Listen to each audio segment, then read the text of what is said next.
Hello friends, welcome to पेट्रेटर्स English academy. मैं हूं किरण और आज मैं आपके साथ डिस्कस करूंगी that when and where to use could and would, कि हम कुड और वुड को कब और कहां यूज कर सकते हैं।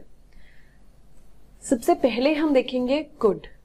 Could is the past tense of can which shows possibility but not certainty. That means जो कुड है वो कैन की पास्ट फॉर्म है।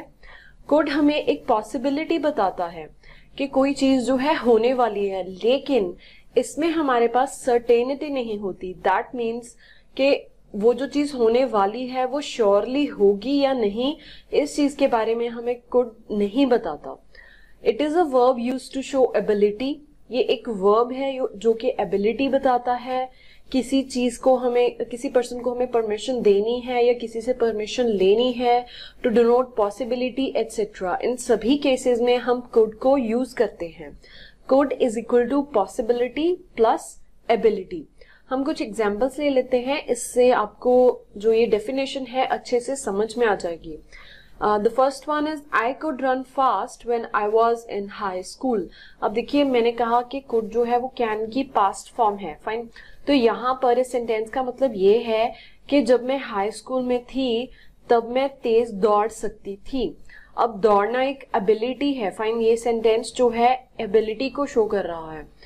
I could run fast when I was in high school, लेकिन इसमें एक कोई श्योरिटी नहीं है जब हम could यूज करते हैं कि कोई जो पर्सन है वो पास्ट में ये काम कर सकता था या नहीं, श्योरली हम नहीं बता सकते।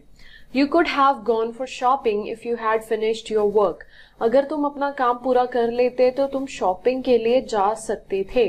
अब ये पॉसिबिलिटी का केस है। फाइन, नेक्स्ट हम देखते हैं कुड को हम कैसे यूज कर सकते हैं पोलाइट रिक्वेस्ट के लिए। Could is the polite and more formal than can. अब जो कुड है उसे कैन से ज्यादा पोलाइट माना जाता है जब भी हमें कोई चीज किसी को रिक्वेस्ट करनी है। For example, could we go to the home, क्या हम घर जा सकते हैं। Could I ask you something, क्या मैं तुम्हें कुछ पूछ सकता हूँ। Could you please open the door, क्या तुम डोर ओपन कर सकते हो। Could you help me in the kitchen. Fine, और ये जितने भी सेंटेंसेस हैं इनके एंड में क्वेश्चन मार्क मस्ट है। अगर आप कोई चीज पूछ रहे हैं, fine, you are asking a question, तो ये था कुड का यूज जब हम पोलाइट रिक्वेस्ट करते हैं। Next is could to express possibility. अब पॉसिबिलिटी को एक्सप्रेस करने के लिए कुड जो है सेंटेंसेस में किस तरह से यूज किया जाता है। It expresses the possibility of something, that is something may or may not happen. मतलब कि कोई चीज जो है वो हो भी सकती है और नहीं भी। ऐसे केसेस में हम could यूज करेंगे जब हम श्योर नहीं हैं। Like it could rain tonight, आज रात बारिश हो सकती है। अब हम श्योर नहीं हैं, हम सिर्फ एक अंदाजा लगा रहे हैं कि हो सकता है आज रात बारिश हो जाए, तो इस केस में हम could यूज करेंगे ना कि would।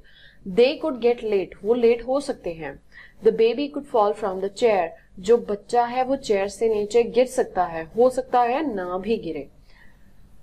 Next is could to express regret। अब ऐसे के सेंटेंसेस जहां पर हम कोई रिग्रेट एक्सप्रेस कर रहे हैं, मतलब कोई चीज जो नहीं हो सकी उसके बारे में हम अपना दुख प्रकट कर रहे हैं, उन केसेस में भी हम could यूज करेंगे। We use could have plus been to talk about things that did not happen or to express regret। मतलब वो चीजें जो नहीं हुई हम चाहते थे कि वो हो, और अपना रिग्रेट एक्सप्रेस करने के लिए। Example is he could have been an artist। अब वो एक आर्टिस्ट बन सकता था। यहाँ पर कोई चीज है जो पास्ट में हो सकती थी लेकिन अभी तक नहीं हुई है, तो उस केस में हम could यूज करेंगे। I could have been famous, यहाँ पर रिग्रेट शो किया गया है कि मैं फेमस हो सकता था। अब हम डिस्कस करेंगे वुड के बारे में। Would is the past tense of will which denotes both ability and certainty.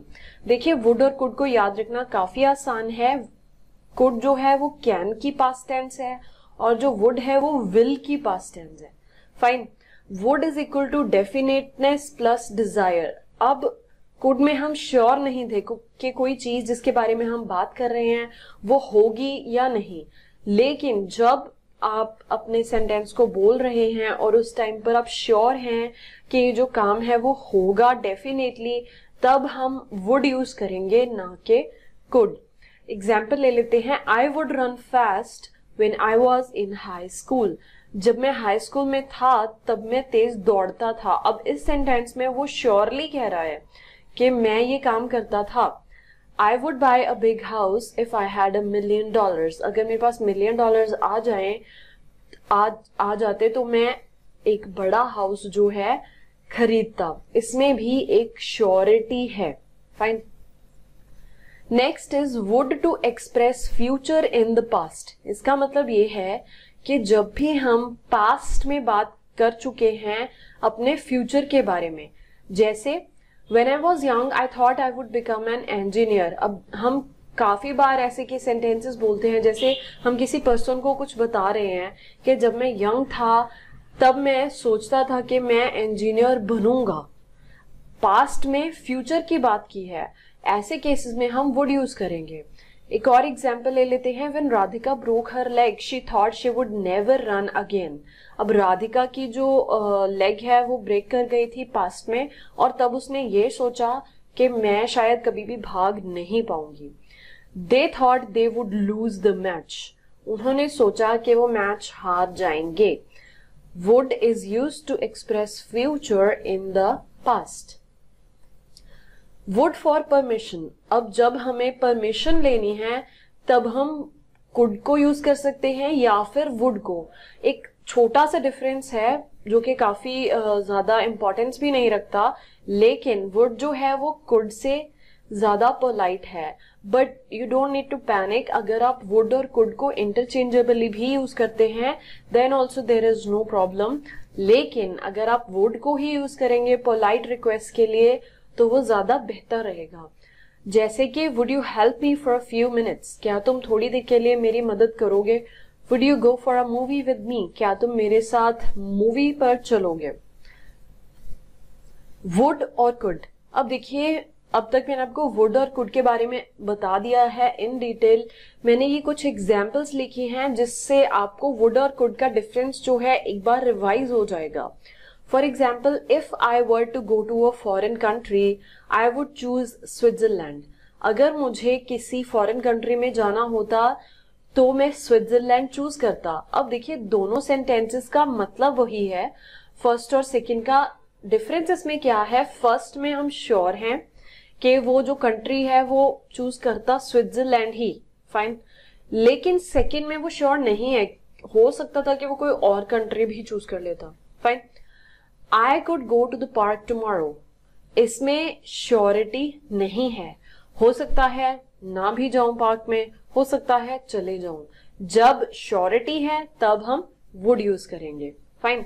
तो फ्रेंड्स, ये कुछ एग्जाम्पल्स थे वुड और कुड के बारे में। अगर आपको ये टॉपिक अभी भी समझ में नहीं आया then you can ask me in the comment section, but I would recommend you to watch this video at least 2 times, क्योंकि इन दोनों का डिफरेंस याद करने के लिए जो नीचे एग्जाम्पल्स हैं उन्हें समझना भी जरूरी है, और हमें कुछ चीजों को याद भी रखना पड़ता है।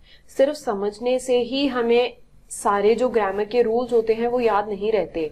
कुड और वुड की जो यूजेज है वो काफी हद तक सिमिलर लगती है, लेकिन फर्क है सिर्फ सर्टेनिटी और श्योरिटी और नॉट श्योरिटी का। फाइन।